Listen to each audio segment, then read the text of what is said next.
So there is no any positive change because there is no job opportunity, there is no food self-sufficiency, the land is deteriorating because this is not their land, or there is no partnership with the local people. So the people who invested on that land, they don't really care about the land. So we could be able to say that side effects outweigh the benefits, or there is no benefit. So let's talk about some of the adverse effects. We have already mentioned about people being moved from their land and so on. So let's take a little bit of time to talk about what are the adverse effects of the land grab. Yeah, so as you said, a very good example. Like this country we live in the U.S. and Canada and other places. By the way, like there was what they even, when we learned the history, they said that there was a industrial generation, time period. The industrial agriculture was part of the things that even in America, I don't know if you look at it, there was a time when Martin Luther King gave a very good speech where he said that, when, the America was trying to move into agriculture, some of the land was giving away. And so when they give it to the farmer, the African American was not giving. It was a very beautiful speech. So you look at it and, Dr. King on a land in America. So he was talking about the land grab in America at that time. So what my point is that when the land is being used for a purpose, in this country, in many places, the land is a life of the people. From the very beginning, almost 80% of what we eat come from the land in this world. So land is, and also land is not only something that, we use, it is sustainable, something that you can pass on to generation. So if we are using it in a way that benefit the people, it will be excellent. But if we are using it that it is not benefiting, hurting the people, it is not. So what is the other side effects that we can see? As I was saying, that looking at it this way, let's put it back. The Ethiopian now, if you look at Addis, people say that economy is booming in Addis Ababa. Double-digit economy. But if you look at it, there are Ethiopians who are eating in the trash. Majority of Ethiopian young people, just in 2 months last year, in 2 months alone, almost 180,000 Ethiopians were brought back from Saudi Arabia. These are young girls who went there looking for a job. You've seen so many Ethiopian influx leaving the countries. So in other words, when we talk about, we are not just against the government saying this government is not. It's not really. So what we are saying is that if the economy is booming, leave alone a human being. Animals, they go where the water is. They go where the food is. Exactly. So we should be going there. Why are we going to America, coming to America? Because there's opportunity, because we can get a job. The land of opportunity, people call that. But in Ethiopia, today, even the one who are educated, there how many Ethiopians that are living abroad? Most of these people, if there were a real government that allow the freedom, all of us will go back home to contribute, right? So we cannot go because of the government is restricting. The government, even in a long run, restricting their people who are open-minded, who could contribute to the country. They see them as enemy. They see them as a threat because they don't want the country to advance. In other words, they are holding the Ethiopia back from moving forward. They are holding the country back from moving forward. So when you look into this land, is it helping? It's actually go back to the Ethiopian struggle. In early 70s, when the Ethiopian had a revolution called Military Rasu, land to the tenor back then.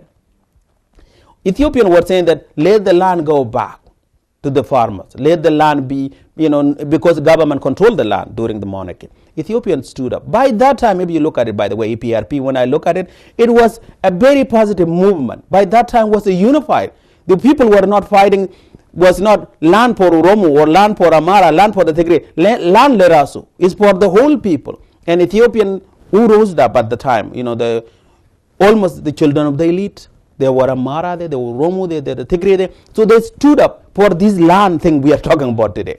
That let the land go back to the people. But it was later that it was hijacked, that it became EPRP, then Ethiopian killed so many. There's so much that, blood that was spilled in that country. So many mothers become motherless because of, red terror. And even until today, no one has been brought to justice because of that. And now we have this regime war in Ethiopia, dividing the Ethiopian people based on ethnicity, what I call an ethnic apartheid, a one tiny group. Because sometimes people say that, the EPRD don't like Ethiopia. These people actually, they went to the bush not to liberate the Ethiopia as a country. They wanted to liberate the one portion of the region of Ethiopia. After they come to the power, if you look at it, even sometimes I said it's actually shocking. You have an Ethiopia as a country where it's still being led by ethnic group. That, the country party, EPRDF, the Oromo party, the Hamara party, the Tigrayan party, the Dibub party, so, from the south, 4 parties.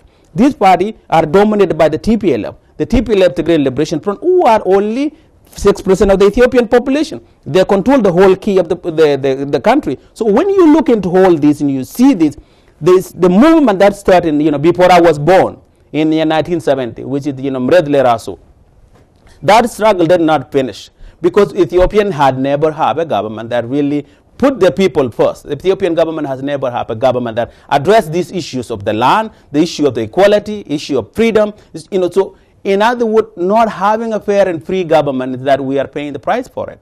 So the problem is not only land because the government that's not responsible, the government that doesn't care about the people is the one who's robbing the land from the people. It would have been fair, for example, if they pay some kind of compensation when they remove people from their land. Is there any compensation they pay when they remove? None. No, because the government claims that this is their land. Because in Ethiopia, the government owns the land. And then even there's no land tenure. There are some regions where what they call land certificate. And that means that if your grandfather, your family has lived in that land, you are entitled to that land, a little portion of land. So the place where they have these land certificates, Gambela region is not part of it, Amara region, Tigray region, Oromo region, part of the south. Gambela region, Beneshankol region, Ugaden region, Apar region, there's no land tenure. There's no land registration at all where you can get a certificate. So when you look into this, there are other part of the region, part of the country which are being deprived.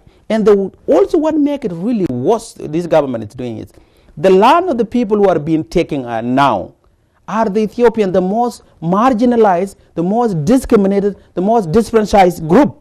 Like in Gambela, if you look at the region with 1 hospitals, I remember I went there in 2000, there's only one, for almost 500,000 people, there's only 1 hospital, 1 doctor. People, only don't have access to clean water. Education was not there. So the most discriminated, the most marginalized group, that land is taken away. So usually I say that, the Ethiopian government, they don't want the people, they want the land. Because, for example, Mr. Mallas Zenawi, he was the leader of Ethiopia for 23 years. The man never set foot in Gambela. But he had the audacity to go and sell the land of those people. If they are good enough to have their land, benefit from their land, they should be good enough to go and visit. And these, what do you call, ridiculous assumption of Ethiopian, of Berberasip or nation nationality, is just ludicrous. And saying that we want to unify the Ethiopian by, their ethnicity. Look, we are in America, it's not because of our ethnicity.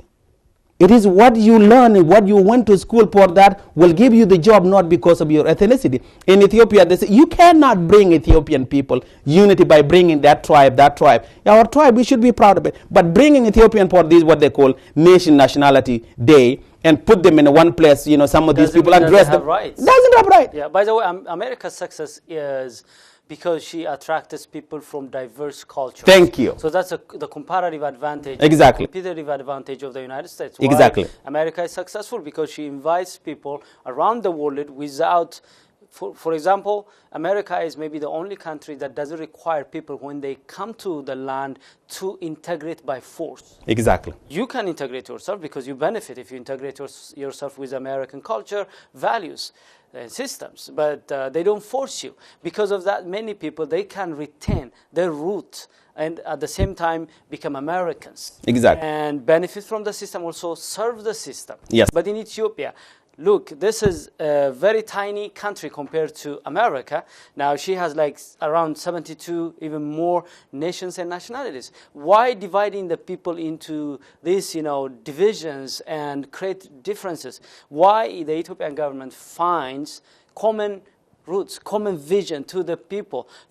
Let people respect their background, their culture. Let them flourish that. But at the same time, why the government doesn't create a system where people can collaborate and work together for common goods, like fighting poverty, fighting injustice, fighting diseases, fighting lack of freedom, and so on, and then become a prosperous nation. Because it's simple. This is a tiny group who cannot rule the country in the name of the unity. The only way they can run the country is through divide and conquer. And then what they do, they go back using the whole wound. Like, for example, telling the Oromo, Minelik has done this, Amara has done this to you. They tell other people, your language was not spoken before. They tell other people, you were not called a human before. So they use this as divide and conquer. And then so they use this hatred as way. They divide people based on religion. Ethiopia is one of those countries that we just really, I'm very proud of it for many things. For example, this is a country where there's a man by the name Mohammed who go to church, who is a Christian. And you guys find a Peter, who is actually a Muslim. So people are intermarried. That's why I say usually Ethiopian, we don't only share blood. We don't only share land. We share blood within ourselves. So, but the government has used the religion to divide people. They use the religion to divide people. Instead of really unify the people, as you say, like America, they don't want to do that. Ethiopia is one of the countries where the constitution is said, we the tribe. It did not say the we, nation. Yeah, it did not say we the people. It said the nation nationality. In other words, we the tribe for their own interest. And so, if you look at it now, in some part of Ethiopia regions, like for example, Ethiopia is holding one of the country where the province or the state are named after the tribe. The Amara state, the Oromo state, the Tigray state. So if you look at it, actually it's an ethnic apartheid at its best. And they used the wholly different here is that, the dominated apartheids are not white. So they are the same color and the same people. So it actually is a tribal ideology that I really try to use, but the problem is it's going to hurt the people. It's already hurt the people. It divided people. Ethiopian who never really have this ethnicity is now becoming so deep within them. So as you said, instead of the government using that and saying that something is wrong, they are lying. They're telling the Western that Ethiopian are unified when they are not unified. They're saying that the double-digit Ethiopian economy when the Ethiopian are eating on the trash, majority of the people that. So what do? They use this, what I call the Tenkol deception in a way. They build building in Addis Ababa, and you see this big building with nobody in it. Benefiting from that building? No one is staying in this building. So when the outsider go, then they see this high-rise building. Oh, Ethiopia's economy is booming. When the truth of the matter is Ethiopian are suffering. So they are, like road, education, road and buildings is okay. But you're supposed to invest in the people. And what they don't learn is, the EPRD don't learn is, there are some countries, human beings are not like animals that you deny them, you just give them food. Animal, you give them food, they're okay. There are many countries. Look at Iraq. Iraq at one time was very close before the Gulf War. The people of Iraq resisted. If you look at it even in Libya. Libya was one of the holy countries where there had been welfares. But people never settled that. So human being, if you look at it, even look at China. China is not as free as in America. The economy, the development of China is not free because it will explode. Because you cannot deny human being. So denying you people freedom, denying your country from moving forward. That's why we are now in Ethiopia. In terms of the internet, we are so way behind. But so many Ethiopians are intellect, educated Ethiopian IT young people who are serving the West instead of going and serving Ethiopia. Do you see what I mean? So this idea of government not seeing a bigger pictures. So they don't know that they are holding the whole country as hostage. The world is moving forward. Ethiopia has been moved backward. The world is becoming one. European who used to kill each other. The world the Second World War. Union. They're using one money.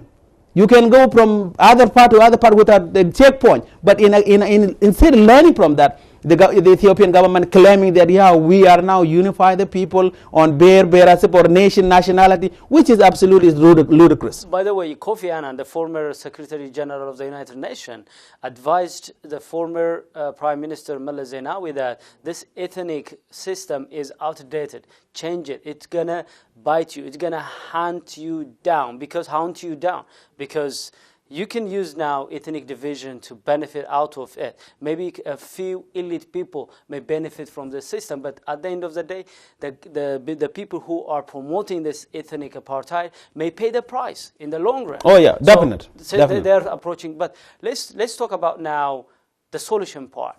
Let me assume that now if let's say the United Nations and even the Ethiopian government agrees to give you the opportunity to make correction and rectify this problem. How can you rectify this land grab issue if you were given the power, the authority, the means and the resources? And the solution is simple. I think that the solution is the government who are ruling, the people who are ruling Ethiopia, they have to realize that what is good for them is what's good for their children is good for every Ethiopian who lives in that land, even beyond that border. Therefore, they have to come to realize that, you know what, we have to change the course. The direction where we went was wrong. Let's change the course. So this land grab, I was saying, the key to change the land grab is to change the system of Ethiopia. Having a government that respects the value of every Ethiopian, value the dignity of every Ethiopian, where there's a rule of law for all, not only for the few, where there's equal right for everybody, opportunity, not only for the few. And that time, then make the decision, not only by the people who are leading, let the Ethiopian people decide, you know, what can we do with this land? Making land private, if you look at it, someone may look at it, there are opportunities in human beings. There's selfish within people. There's evil within every human being. You know, if you go, you can poke it and get it out. There's also that selfishness in a way. So making sure that there's a government that is elected by the Ethiopian people. And that will say that how can we make this land work for the betterment of Ethiopia? We can learn from other people. How do the land system work in America? How does it look in Canada and other places? You know, we can be able to do. There's many Ethiopians, by the way, who are intellectual, who are educated Ethiopian West, who know about the land tenure, you know, who are maybe watching this program. Who can help with this problem? Who can solve this problem? So, to me, the freedom of Ethiopia can never be delivered by the outsider like a food head from the America with the USA written on them. Ethiopian also, they cannot beg for their freedom. Like, you know, the TPLF, we are addicted. They are addicted for hate money. So in other words, Ethiopian remain poor so other people can be. Even if you look at, sometimes I say that actually for Ethiopia and Africa to remain poor, there are some even Western countries who want Ethiopia to remain poor forever because someone is getting job because Ethiopia is poor. Do you see what I mean? So in this case, you are seeing that the solution for Ethiopia, it go back to the Ethiopian, like what I said earlier. You respect yourself. You treat yourself. Create a government that care for your own people. And so how do we change this? As you said it, Ethiopian who are ruling the government has to realize their enemy is not the Ethiopian people. They have to realize that the chronic problem of Ethiopia is a system. This system has to be changed. And reform Ethiopia and having a government that where Ethiopian people can choose. It has been done in many countries. We have, you know, Chile has used to be a dictatorial government. There's many countries which was dictatorial government, but they have changed. So in this case, it's not only the government, the Ethiopian also, the Ethiopian opposition.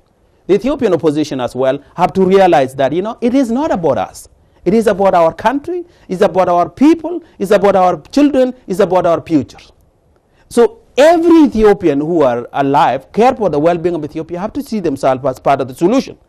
Second, I see also as one of the biggest problems, what we lack back at home is not having institution. We have to have institution. For example, we talk about land. Let's have an Ethiopian intellectual who will do a research. What kind of land policy will be good for Ethiopia? An institution only on the land. Have, you know, an economist that focus on institution, only on economy. And then you have people that who are focusing on security, making sure that Ethiopians don't go on each other and kill each other. I mean, having an institution on education. What kind of education that do we need for Ethiopia? You know, having institution on health. So this institution, not having institution is one of the biggest problems that we have. So even having, you know, judiciary. What kind of judiciary do we want in Ethiopia? What kind of justice system, in other words? What kind of foreign policy that do we want in Ethiopia? What kind of agriculture that to make sure our children are not malnutrition? In overall, how can we live in harmony? So to me, sometimes when I look at it, simple. We need to create an Ethiopia where we value the humanity of everybody. An Ethiopia where we put humanity before ethnicity, humanity before language, humanity before religion, humanity before anything else. And then an Ethiopia where we see that unless we are all free, none of us will not be free. Because the country is like a human body. If the human body, even my tiny finger is cut, the rest of my body will never be the same. So my whole body will be functioning well when it's all functioning well. So the same thing that having an Ethiopia where not a one single ethnic group will be free until we are all free. So it based on that, then you can be able to really have a system. We don't want to wait for our outsider to come and make our life better. We make our life better ourselves. We can learn, for example, look at Israel. Israel was not a country long time ago. Look at Saudi Arabia. Saudi Arabia was not a country long time ago. But Ethiopia was one of the countries one of the few countries mentioned in the Bible. 3,000-year history. What went wrong? So this idea where we have among ourselves, which is I see the Ethiopian, some of the groups say, I'm not an Ethiopian, I'm this and this. Look, let on the ugly and the good part of Ethiopia and then reconcile and build Ethiopia that we all can be proud of. So I think that the solution again come back. The people who hold the key, it's not the foreigners. The foreigners, they have what they call national interest. They always side with whoever give them that. So the one who holds the national interest of the Ethiopian is the Ethiopian people. So the solution of the land isn't only one thing, but it's also a solution of the country. Unless we solve the whole bigger picture of the country of Ethiopia, which is through reconciliation. We have this thing where I say that to the people. Now, we say that in our organization, let's start talking to each other rather than talking about each other. When I talk about you when you are not there, I will say something which doesn't represent you. But if you are there, I will say, no, you are wrong. So let's talk to each other for the betterment of all of us rather than talking about each other. And then in simple, we put it in Amarinya, baka le matamaman ni nagagar, le andinet le nagagar, le kulinet le nagagar. So let's talk about trust. Let's talk to trust each other. Let's talk to love one another. Let's talk to respect one another. So this problem of Ethiopia we have, the ruling government need to realize that their own problem is not the Ethiopian people, not the country. Because if you look at it, America, there is something where they say that for our national interest. Israel say for a national interest. But Ethiopian have to come. Like right now, the government in Ethiopia, they don't have a national interest. They have a tribal interest, not a national interest. And they want to protect that tribe. It's not going to get us anywhere. Exactly. Now, you're talking about the preconditions before the land grab issue is fixed. So I have a proposition. Now, let's say that may take time, for example, to change the government, maybe the government to accept this reality before it is too late. Now, if we agree at least on how to fix this land problem, because there are some issues, people are in exile because of that problem. There is conflict. There is, human rights violation and so on. To fix this problem, let's say that the government stops what it does and start a new paradigm, because we had a history, an experience. For example, in the era of Emperor Haile Selassie, we had an experience about large commercial land. Tendaho, for example, Tendaho Textile Farm is a large commercial farm. It was in partnership between the imperialist government and the Dutch. It was very, very successful. We can do that in partnership rather than allowing foreign direct investors to just come and own the land. Why the government in Ethiopia create partnership? Either the government invest something, be part of that partnership, or allow other people. There are many people, even in the era of Emperor Haile Selassie, there were some elites. For example, Colonel Asnaga. He and his friends, they bought tractors. They hired local labor. And they invested and they produced a semi-seed, in the Sesitu Tumara, one of the successful Ethiopian agricultural history. This was done by Ethiopia. So we have experience. We can use that experience rather than giving the land directly to the foreigners. Let them come with capital. Let them also allow Ethiopia to learn from the technology, because the technology should be transferred to the neighboring lands. The management experience should have been, transferred to the local people. Now, I can give you an example. When IBM was in India, they made sure that the computer technology in the 70s, were transferred to Indians. They could be able to achieve that. That's why now India is one of the countries who is very, very successful in terms of IT, because they allowed that opportunity to help them transfer technology from IBM to Indians. Why the Ethiopian government make this thing serious, let foreigners come with their own capital, we provide them soil, the land, and then we create partnership, the government, the people, and local Ethiopian, not based on their political views. At that time, Colonel Asnaka, he was one of the challengers of the Haile Selassie regime. But he had that opportunity, even if he was an opposition. But you mentioned a very good point. It comes back to this. The ruling government in Ethiopia, they are a prisoner of themselves. Like they are hostage. They hold themselves hostage.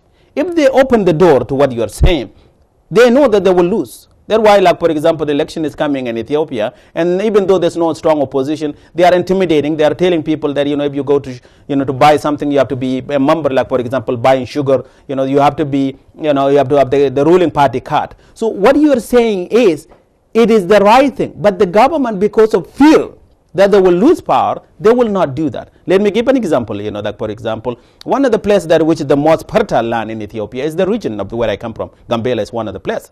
And so all these land deals that are going on, almost in Africa, the epicenter of the land grab is the Gambela region, because the land is so fertile, the land is lush and green. So there are, when the government was leasing the land to these foreigners, there were a group of Gambela guys who decided they want to contribute money, and then raise money and went to Ethiopia and asked the Ethiopian government, instead of this land where our grandfather lived, where our grandfather was being buried to, instead of giving to some Indian guy or Chinese guy, we want to buy this land, so then we will farm. The government did not allow them.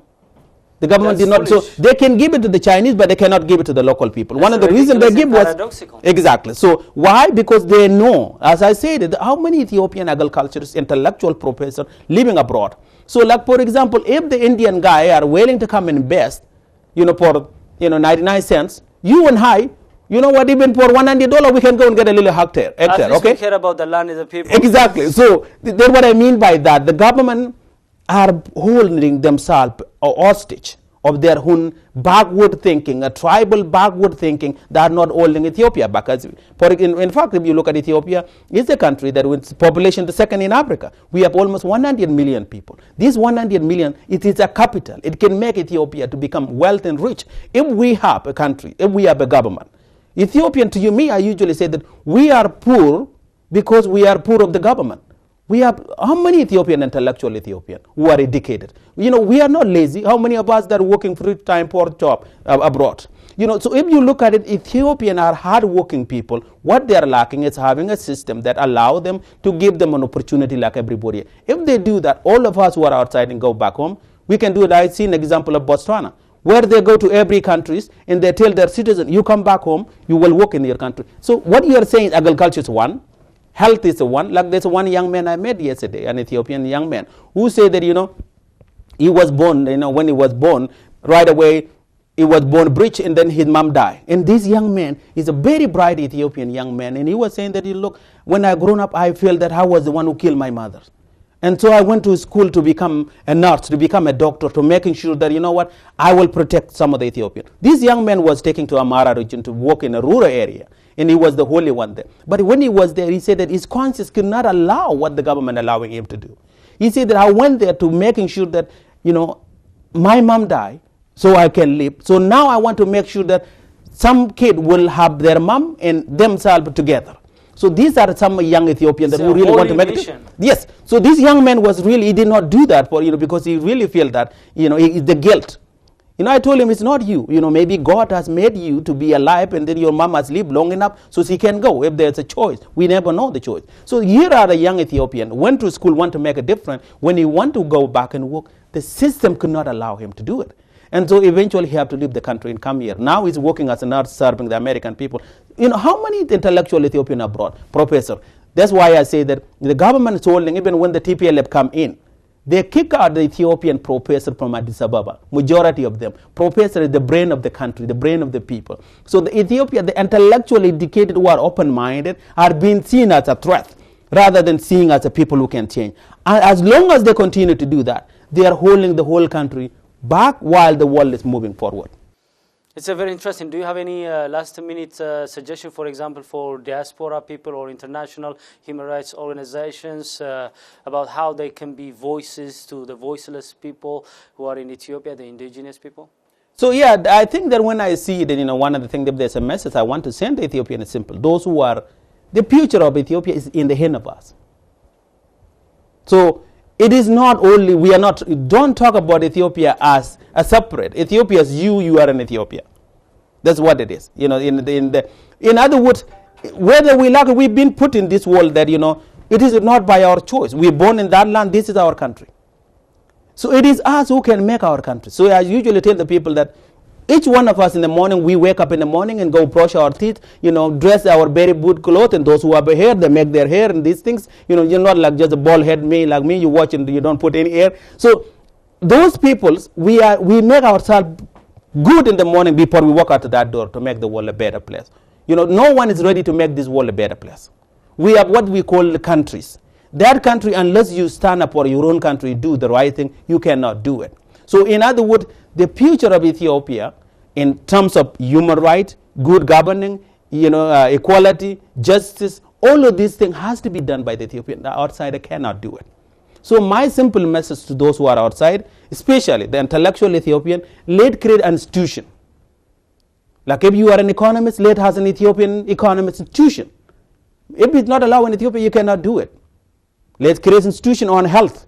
Let Ethiopian who care about the justice, let have independent judiciary in Ethiopia. What would they look like? An economy that really advance, benefit all Ethiopia. What would they look like? An education that best for the Ethiopia to be the best. Look at it. Sometimes Obama, he was given a State of Union, and he said we want to create the best American. He did not say the best Ethiopian. Who is going to say for Ethiopia that you need to create the best education for Ethiopian? It is Ethiopian. So you hear people in Chinese saying that we want our children, the technology to be the best in China. Who is going to say the best for Ethiopia? It is the Ethiopian people. So for us, we cannot wait for the government and the government to change. Even from where we are now, we can make a difference. So that's what I mean that, this country, sometimes people have to sacrifice. Martin Luther King, he gave his life. So we are here. Someone, like me can come and live in here. So sometimes we take things for granted. So in other words, like today, if Martin Luther King, what would he say that if we tell him that Ethiopia is the country that ruled by one ethnic group controlling the key position? Then what do you oppose? He opposed in saying that, the black people should not be sitting on the back of the bus. He said that the whole should be looking equal. That meaning that their humanity before their race, their skin color. What would the Martin Luther King back then? He said that the black people who are a farmer in the land, they should be giving, subsidized. They should be giving money to advance to push themselves when he was talking about the land and grew up in America. What would the king say about the land grew up in Ethiopia? The king was saying that justice should be respected. What would Dr. King say about Iskender Nega, Reta Alem, Okelo, John Nile Josh, Oromo brothers, the Muslims who are being put in jail today? The same thing that we're having in Ethiopia, where a few control the economy, where the majority are suffering. What would Dr. King say today? Before he was shot dead, Dr. King was advancing, saying that I want the American where the poor peoples are also that giving opportunity like everybody else. So what would he say today about Ethiopia? The same thing that, he would have said that it's wrong. So in other words, that what this man stood up was that he chose to say that, look, things are not good in this country. Therefore, we want to make things good for the good of whole America.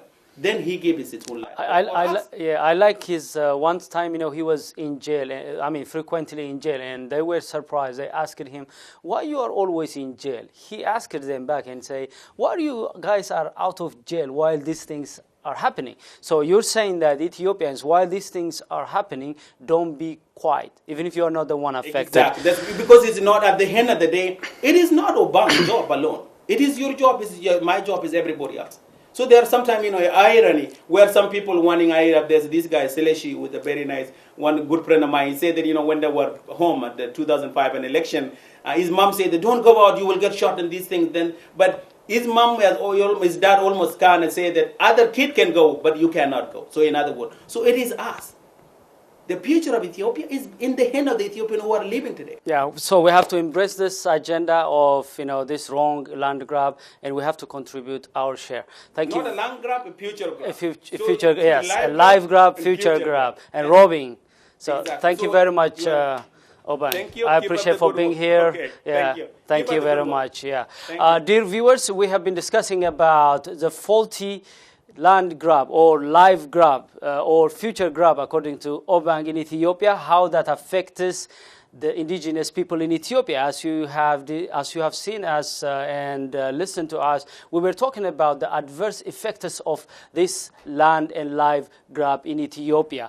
Wherever you are, whether you are in Ethiopia or in the diaspora, this is your responsibility. You can be a voice to the voiceless, and make sure that people in Ethiopia and also outside of Ethiopia know about this live grab, and let's do our best to change this policy and other policies that affects the country and its people and its future. Thank you very much for watching. Look forward to chat with you with another program in the future.